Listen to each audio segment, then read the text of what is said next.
Hello everyone, welcome to my 13 videos today. Hahahay. Yan na mga idol, inumpisahan ko na yung pagsira ng aking motor mga ka-idol. Ayan oh. Yan yung hinintay ko na in-order ko sa Shopee mga kanina mga idol. Ayan. Nakita ko sa mga ka-idol, gold na gold yan mga ka-idol. So kaso lang mga ka-idol, yung nabili ko na sprocket, ayan yung hinawakan ko. Palpak kasi yan mga idol, imbis na 14, ang nadala is 15, kaya hindi magkasya.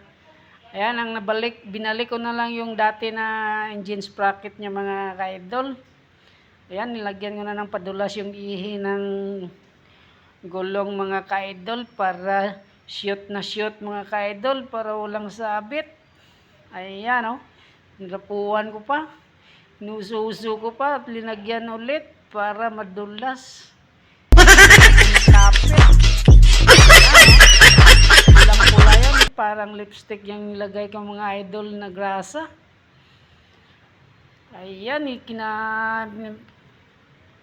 kinakalabit-kalabit ko na yan idol para hindi sumablay. Wow! Tagal na kasi yan idol na standby itong motor ko mga ka-idol, kaya dumating na yung mga in-order ko na ibang mga paraphernalia niya, kaya ginalaw-galaw ko na ng mga ka-idol para maumpisahan na, para sa susunod konti na lang yung galawin ko dyan. Ayan oh. Nilagay ko na yung gulong mga idol. So mga idol, hanggang dito na mga idol. Thank you for watching. Ay mga idol, pasensya na mga idol, hindi pala pa tayo tapos mga idol. Ayan na mga idol, kinabit ko na pala yung gulong sa likodan mga ka-idol.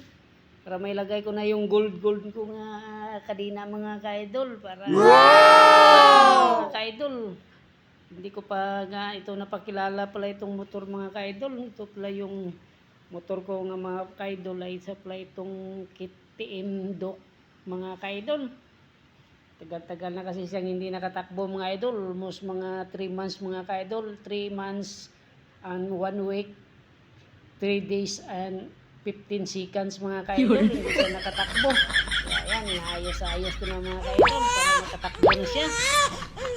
Tagal lagi kasi siya idol mga ka-idol na hindi nakadaan-daan sa mga highway mga ka-idol. Kaya ayan. Mga ka-idol, hanggang sa muli.